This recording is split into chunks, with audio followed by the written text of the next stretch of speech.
Tonight's topic is all about training and training load and how you can decide whether you are overdoing things and whether you need to pull back or whether it's okay to push. So a good place to start may be to discuss what is training load. Training load is basically all the work you ask your body to do. So when we think of workload or training load, it's your muscles, your tendons, your ligaments, your bones, your cardiovascular system, so your heart and your lungs, all of them are put under load when you train. So it's really important to monitor all of that with regards to whether you're recovering from training or not. Now, why is training load important? Well, maybe if I explain to you what happens when you train first or when you exercise. So this is the supercompensation cycle, and what this shows is what happens to the body when we train. The baseline, the black line, is basically where you start at the beginning of your training session. So how strong I am today. Now, as soon as I start exercising, I'm going to use running as an example because I run.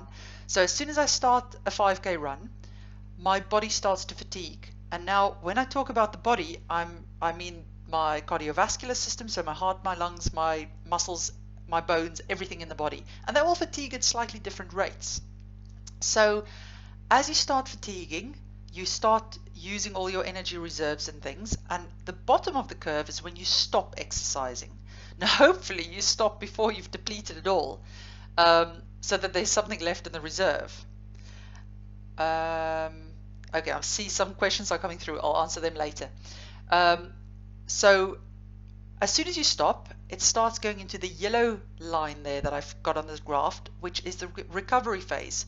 And during this phase, you are repairing the micro damage that happened to the cells, you're replenishing your energy sources, and also there are hormone changes. So you're replacing your hormones and you're getting rid of your stress hormones.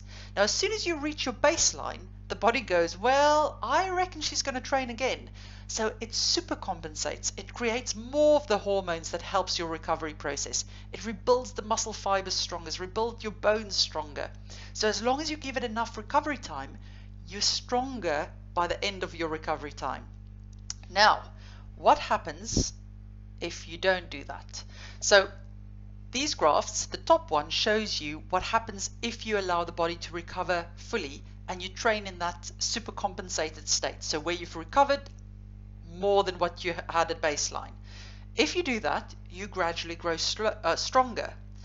The graph at the bottom shows you what happens if you train before you've recovered properly. What happens is you get more and more micro damage, and the end result is that you usually end up with either overtraining syndrome or a stress overuse injury. Okay, so that's what happens when you train. Now, it is possible to overdo it so badly in one training session that you overstep the line for what your body, your muscle fibers or your bones or a certain part of your body can actually cope with. And in that case, you can give it an injury through just one training session. But I don't find that people do that too often. That will more likely happen in a race that you've not trained enough for. Now, the interesting thing is that people often assume that really high training loads put you at a risk of overuse injuries. But the research actually shows that high volumes of training is not a risk of injury in itself. It depends on how you get to that volume. And I'll explain that to you in more detail. So the first point I want to cover is, where do you start if you're really unfit?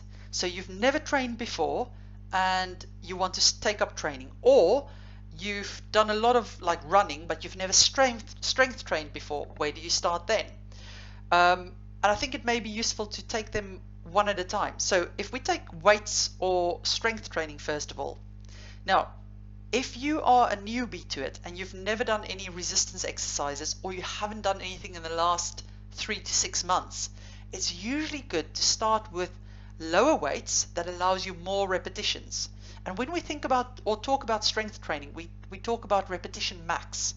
So you usually want to start with something that allows you about 15 repetitions, so 15 repetition max, and give it ample rest time, so 2 minutes rest between sets. So what you'll be doing is you'll choose your weight, see how many repetitions can I do with it. If you can only do 10, that's too heavy. You need something that allows you 15 repetitions at least before you get tired. So that's where you'd start with if you're new to strength training. Also, you'd probably only want to do about 2 sessions in the week, that you've got enough recovery days in between. And that's because if your muscle fibers and your ligaments and your joints and things aren't used to that type of exercise, they need more hours of recovery between sessions than people who are highly trained. If you are if you've done strength training and things before, or you've done exercise that's similar to strength training, so to my mind, I'm thinking of, say for instance, you've done a lot of wall climbing. Essentially, that's like pull-ups and things. That counts as strength training. So you may be able to start a gym program at a slightly more intense repetition max. So starting with something that just allows you 10 repetitions. Once you're highly trained, then you can look towards using weights that only allows you 6 repetitions, and your rest periods can be shorter. So for weight training, if you're new to weight training, start with something that allows you high reps, so 15 repetitions or so, and give yourself more rest days between. So aim for about 2, maximum 3 training sessions a week for that muscle group. As you get stronger, after about 6 weeks, 6 to 8 weeks, you can go for your doing a weight that only allows you about 10 repetitions. If we look at running, then the safest place to start for running, if you've not done any exercise, is with a run-walk program. So where you will do some running and some walking in the same session. And the walking bits just allows your heart, your lungs, your muscles, everything to recover and replenish their energy sources so that you can run again. If, however, you've actually done a lot of other types of exercise like cycling or swimming, or something that's already given you some cardiovascular fitness and some muscle strength for running, you may be able to jump into shorter runs and continuous runs more quickly. But it will all depend on what your body tells you, and I will get to how you can gauge that a little bit more in detail later. Same thing for cycling. With cycling, luckily you don't have to stop, so you don't have to do same as run walks, but I would go for shorter sessions and not as high intensity, that you start off slowly. So basically the message is, if you're new to exercise, make it lighter training and go for volume first, and as you get stronger, you go for heavier training or more intense training sessions and in smaller chunks. Now, the second important point is to avoid massive jumps in training volume. You must have heard by now about the 10% rule. That basically means that you do not increase your training load or the amount of training you've done by more than 10% in a week. So if we think of running, if we're talking about endurance running, then you would be looking at your total running distance of a week. So for instance, if I did 20 kilometers total this week, then the max I would want to do is about 22 kilometers next week. If I jump up to 30 kilometers, then what the research says, if you do that enough times, you will actually end up with an injury. The interesting bit is, it's not just true for running. They've done research in rugby and cricket as well. There's another one, can't remember now. Anyways, it's in the blog post I wrote. That if they increased the training volume of those athletes with more than 10% in a week, they also were at higher risk of injury.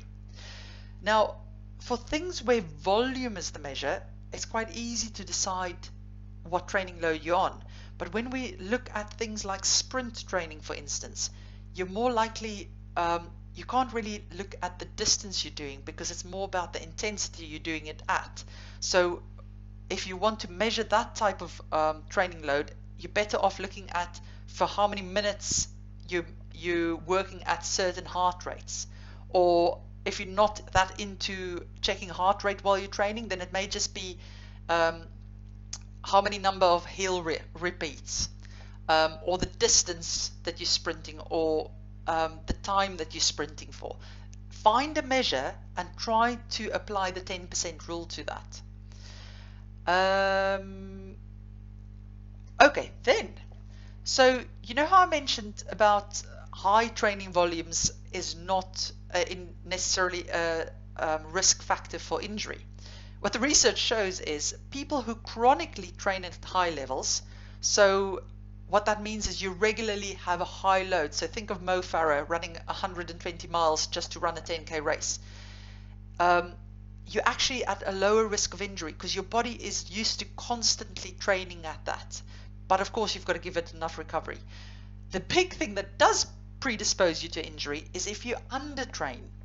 So this is especially true for people who do races throughout the year. If you've only trained up to 5 or 10 kilometers distance and you then try and do a fast 21-kilometer race, you may put yourself in danger of an injury. Same thing, the more trickier ones that I find that my athletes struggle with are tough mudders and obstacle courses. And there's actually a question about that later on that I'll answer. But to give you an idea about the problem with tough mudders is it may only be a 7-kilometer distance, which you can easily run on the flat. But because they throw in obstacles, it's actually a massively increased training load. If you're just used to running on the flat and maybe doing a bit of strength work, then doing the run plus having to go through and under and over things is such a big load on some people that they end up with overuse injuries afterwards. So my top tip for things like that is, if you're planning to do a race, analyze that. Analyze the competition situation. If it is just that it's a long distance race, then you know you've just got to get the mileage in. If it is a particularly hilly race, you know you've got to build in hill training sessions or hilly runs into your race. If it's something like a tough mudder, you know there's going to be stuff where you've got to push up over things. There's going to be a lot of jumping and landing. So what you'd want to include in your training is definitely strength training, squats, lunges, stuff like that, but also high intensity strength training eventually with plyometrics and things like that can be useful. So what I usually do is I look at the races I would like to do, analyze what components are in them, and then I reverse engineer. I look at how many weeks or months do I have to get there, and applying the 10% rule, where am I at the moment, and can I get to that level without actually breaking that 10% rule too much. It's okay if you overstep the line a little bit here and there, but if you constantly increase it by more than 10% every week, then you're looking for trouble. The fourth one is allow enough recovery time. And under this point, I'm going to discuss quite a lot because this is the bit that most people struggle with. How much recovery time is enough? And the problem is that there's no hard and fast rule with this, because things like genetics influence it. If males recover quicker than females because males have more testosterone. But similarly, even within males and within females, we also have testosterone. We all have different levels of testosterone. So some females recover much quicker than others. Some males recover much quicker than others. So it all depends on your genetic makeup, how quickly you will recover. Or not all, but a large portion of that. Then secondly, your age contributes to that. So athletes under the age of 18 years old actually don't recover as quickly as the ones between the ages of 18 and 25. Similarly, if you're older than 25, you don't recover as quickly. And I can tell you what, the closer you get to 40, that gets even worse. So you've got to take that into account. And that's also part of the reason why your habits or your training habits and your exercise habits that worked for you in your 20s and your 30s, you may find that you run into trouble when you get to your late 40s or your 50s. Because all of a sudden you're getting injuries, but you're just doing the same stuff you used to do. The problem is the body needs more maintenance during that period. And the older you get, the more maintenance you've got to put in. Then nutrition is extremely important. If you don't get enough food in to replace everything that you've used when you trained, you can't recover properly. The only way the body can rebuild your muscle and rebuild it stronger is if you give it enough protein. The only way that it has enough energy to do all of these things, include renew your bone and stuff, is if you give it enough energy, so enough calories. Now, there's strong evidence out there that if you chronically don't eat enough, so you're not replacing the amount of energy that you've burnt during your exercise, you may predispose yourself to getting things like stress fractures, and that's for males as well as females. If you don't get enough calcium or vitamin D in your diet or daily life, again, it can influence your bone health. Protein I've discussed.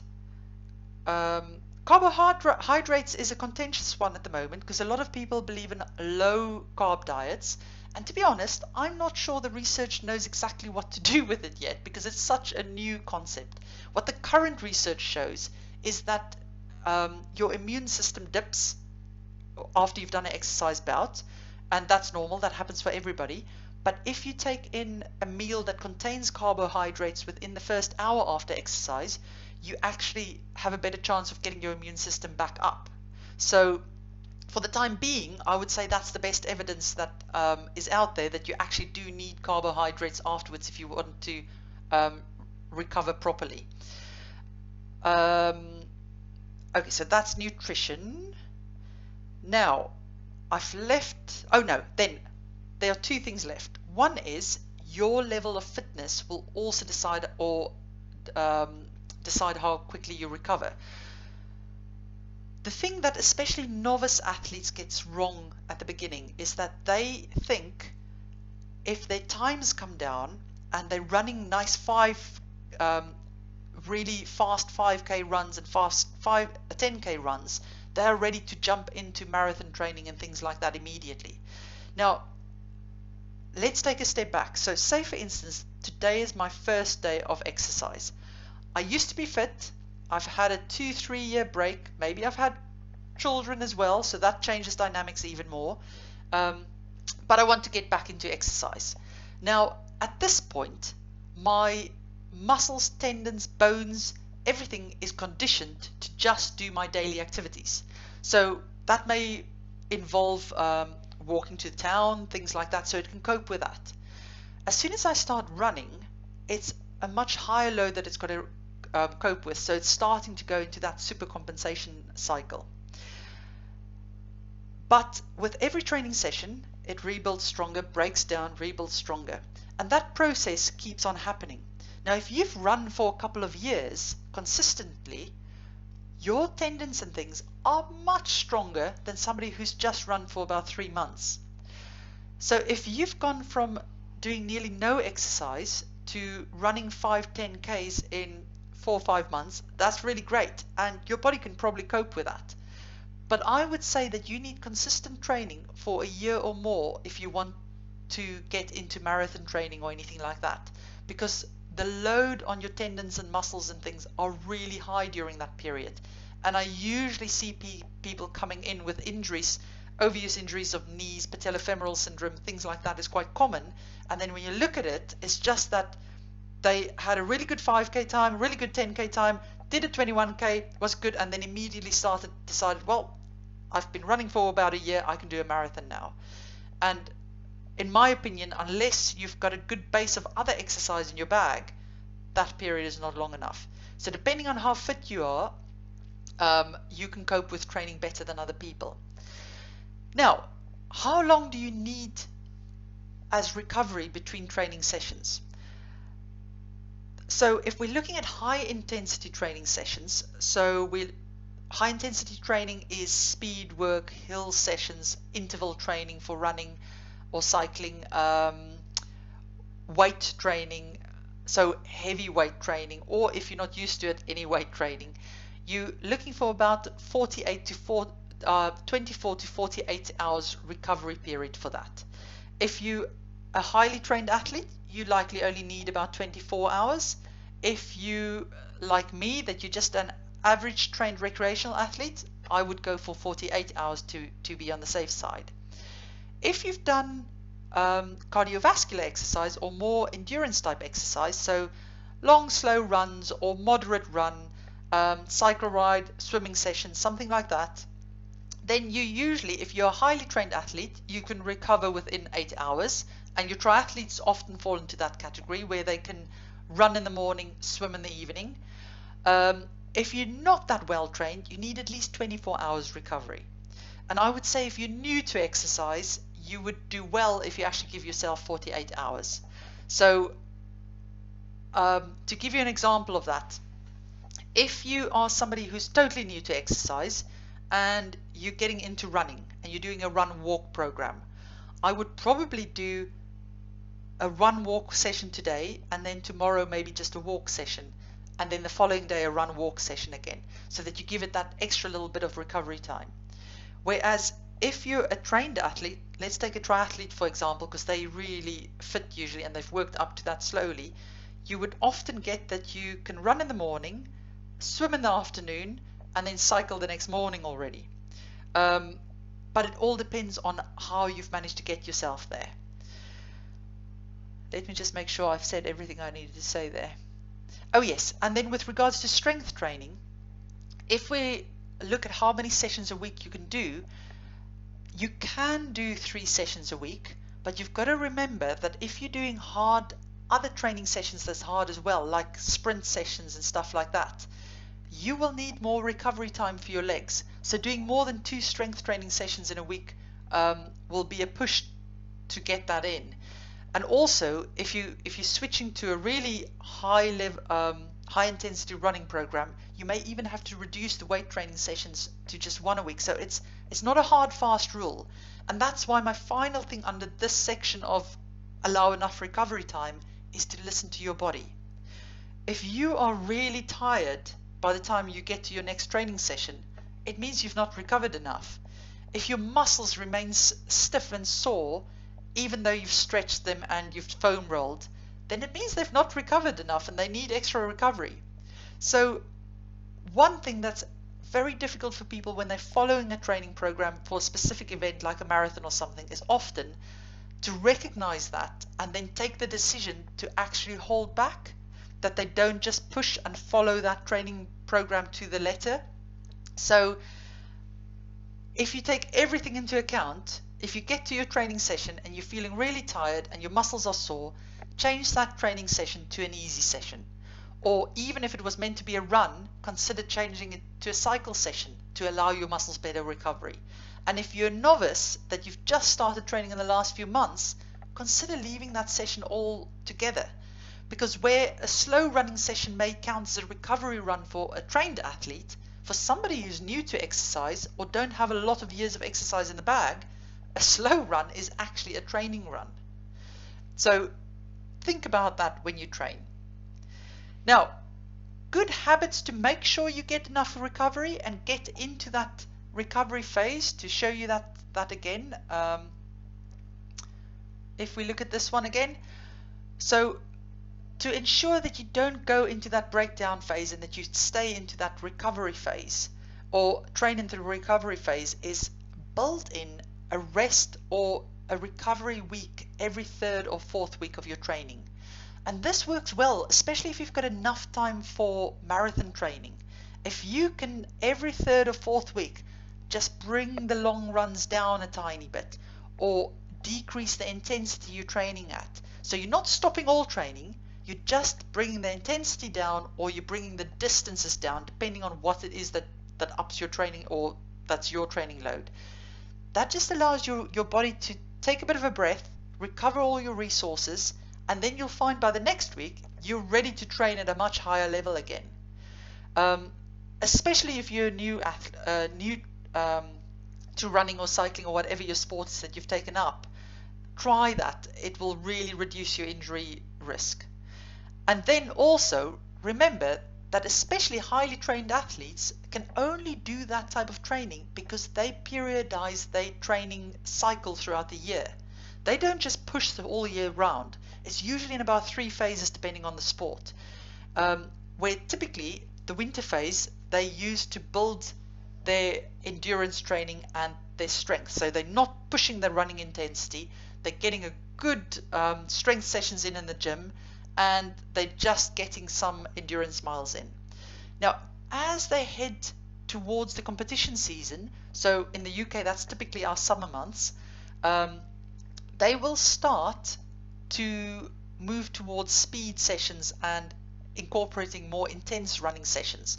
And at that point, they usually just they stop pushing the weight sessions, so they're not upping the weight at that, they just keep that constant. And then when they enter the competition phase, the training volume as such usually decreases. They're going for more short, sharp sessions and intense sessions that hone in on the speed and agility they need. And their strength sessions is usually just short, sharp sessions that just keeps and maintains the strength that they've built in the winter.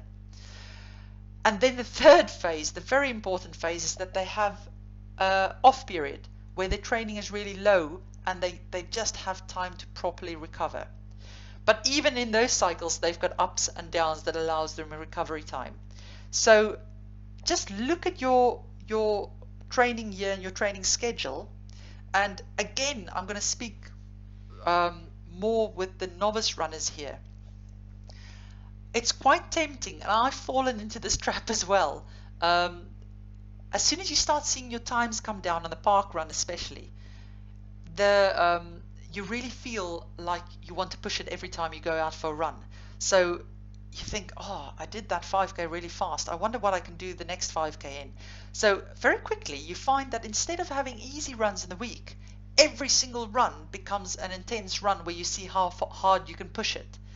And hopefully by now, through everything I've said, you can see that that's a recipe for disaster.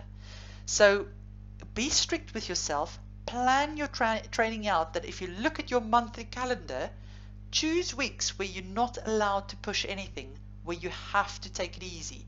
And in your weeks, also check if the Saturday park run is your intense session, then the next one you do needs to be a really easy session to allow you to recover.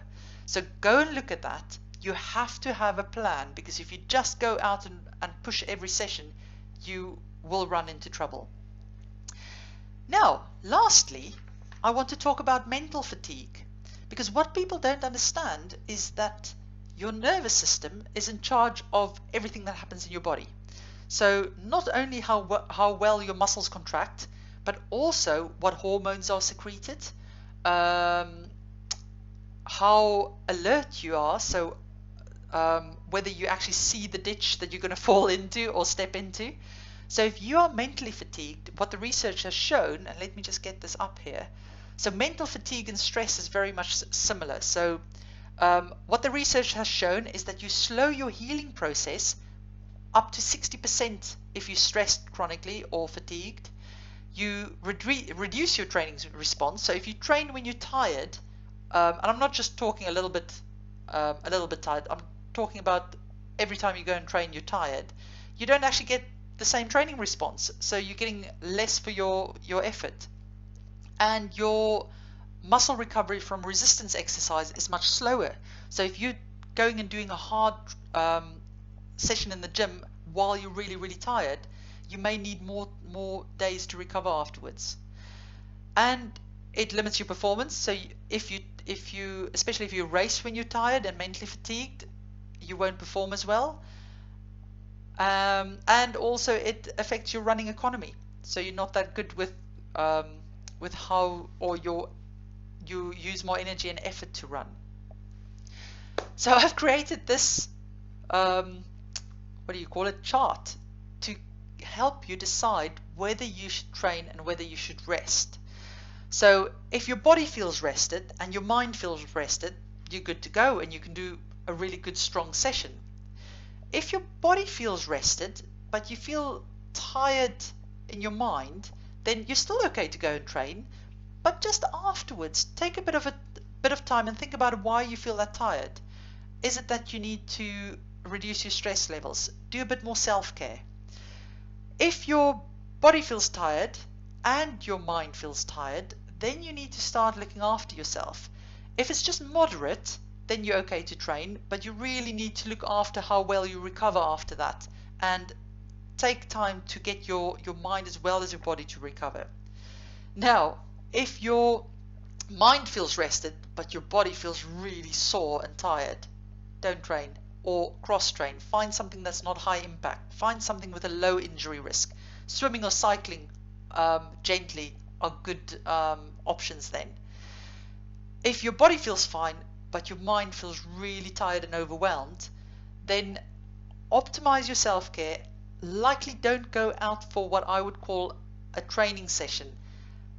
Light exercise or relaxation exercise may be a better choice. So a nice yoga session, or go for a walk, something like that. Because yes, I'll agree that exercise can help mental fatigue, but if you're really fatigued and you're going to hammer it with a hard training session, again, you're looking for trouble. I don't know if you've ever found that how hard it is with marathon training to keep your mojo towards the end, to get yourself out there, and you kind of feel that you don't want to go for your runs anymore. And that's because physical fatigue and mental fatigue goes hand in hand. And then obviously, if your body's tired and you feel drained mentally, then really watch out, because then you're at a high risk of injury. Good. So if we recap that, the main things for preventing injury, or when you think about training load to think about, is where to start. So how fit am I when I take up this type of exercise? If the answer is I'm not that fit, then you have to do little bits and not so intense. And if we're talking weight training and things, you're looking for high volume but low load. If it is that you're used to that type of exercise, or that you're pretty fit going into it and strong, then you can start with slightly more and more intense sessions, but just test it. Always err on the side of caution and see how your body reacts. Then avoid big jumps in training load, so no more than 10% increase in training load week on week. Consider giving yourself a rest or a decreased training load every 3 to 4 weeks, that you give your body time to recover. It doesn't mean no exercise, it means just cut the intensity or cut the long runs down. And then if you're new to exercise and you're doing an intense session, you want at least 48 hours of recovery time. You can do exercise that doesn't strain that part of the body in that same period. If you're well trained, you may only need 24 hours. But listen to your body is the main message. If the muscles feel tired and stiff and they don't want to let up, no matter how much foam rolling and things you do, they are overworked and you're heading for overuse injury if you continue. If your mind feels tired and you're feeling really fatigued and you've not slept well, consider adjusting your training program for that day, because you may be at risk of injury if you train in that state. Okay, so one of the questions I got today was from somebody who says that she recently started strength training, and how much would I say is too much to do in a week, and is it a good idea to balance out with cardio? She's currently doing about 120 or 30 minute session cardio, and her main goals is general fitness, but she's also got a few personal goals, which one of them is pull-ups, which is funny because that was one of mine, and I think I got to about half my body weight and then I gave up. So I really hope you don't give up as quickly as I did with that. The other one is to do a few obstacle races next year, and she had to pull out of the Tough Mudder this year because she got a groin strain. So first thing is, if you're new to strength training, I would go for the high rep low weight option. So for the first 6 weeks, use a weight that you can do 15 repetitions with, okay, and give yourself up to 2 minutes rest in between sets, so that it gets enough time to replenish all the energy sources to the muscle. 3 sessions may be okay if you're not doing any other exercise that tires out the same muscle groups, and again, if your muscles feel that they've actually recovered from it. So I would say if you're new to it, probably 2 sessions, but it only depends if you're doing other things as well. If you're planning to do Tough Mudders, you better get some run training in there as well. So go and have a look at what your distance is that you've got to run in the Tough Mudder, and make sure that you achieve that easily. And I would train a couple of kilometers further than what you will have to run in the Tough Mudder, because honestly, it's a massive test of endurance, that. So what you want to aim for is to definitely after 6 weeks start using heavier weights. So if you've been on a 15 rep max, I would take it down to about a 10 rep max, so a weight that you can just do 10 repetitions with before you get tired. That doesn't mean you stay on the same weight, of course, because after 2 or so weeks you'll find that, oh, I can now do about 12 repetitions with this weight, so you up the weight. So constantly you want to stay on something. As you get stronger, you up the weight that you still can do the 10 repetitions with it. And And then after about 6 to 8 weeks on that, I would go for even a heavier weight and see if you can aim for something that you can only do 8 repetitions with before you're tired. And at that point, again, you may want longer rest periods in between. You may only do 2 sets of that or 3 sets. It depends on what you can do. But at that point, I would probably only do 2 sessions in a week and make sure that you get your run training in or something with others. But now remember, if you want to be going to the gym 3 times a week, you can always do it that you do a leg session, predominantly leg session one time, then the next time you go, you do more upper body or core session, and then you do a leg session again and alternate it that way. That way you can get into the gym your 3 times a week, but you don't train the same muscle groups all the time. But yes, definitely get your running distance in there and try to get yourself up to heavier weights, and maybe even consider doing some plyometric training in 3 months from now, so that you really get your muscles strong enough for what they've got to do. Okay, so let's look at the other questions that's come in. We've got Megan Thomas saying that when you do recommend to strength train during marathon training. That's an interesting one, Megan, because if you're in the middle of your marathon training program and the marathon's only a month or 2 away, I always find that tricky to introduce strength training then for the first time, because your muscles are already really fatigued. So I would normally then say aim to work for about 1 or 2 sessions a week, but you're going to have to really, it needs to fit in with your training program. First of all, I would not do it before you go for a run. I would likely do it after you've gone for a run. So say for instance and definitely not on long run days. So normally long runs are over weekends, I'm going to assume. So say Monday's a rest day to recover from the long run, and then Tuesday you run again. If you're running in the mornings, it's perfect to then do a strength training session that evening, because your muscles would have recovered a bit, your cardiovascular system would have recovered. And if you're doing a strength training session on tired legs, you may not be able to push heavy weights because you get tired quicker. But as soon as your muscle is tired and you can't do the exercise anymore, it means that you've had the training effect. Just bear in mind that you then need 48 hours or so before you can do another hard session. So it may be okay to go for a easy run or something the next morning, but I would probably aim for at least 24 hours, so only the next evening. So go and play. I hope that makes sense, but I wouldn't strength train before you go for a run. Do it after, a few hours after that you've had some recovery, and then make sure there's enough recovery time days wise before you do your next run. But ideally, if you want to do marathon training, you've got to get your strength base in before you start your marathon training program. So before 12 weeks before the marathon, so that you then can just keep your level. Usually if you've done your base training before, you can then switch within that 12 weeks to just once a week strength training to just maintain that level. Okay, then let's see, Eleanor. Is there anything else other than weight training which will give me strength? Okay, so weight training doesn't have to be weights that you lift. It can be anything that makes a muscle work maximally. So other activities like wall climbing, hard turbo sessions on a bike can build thigh muscles, definitely. Hill sessions counts as strength training. What else?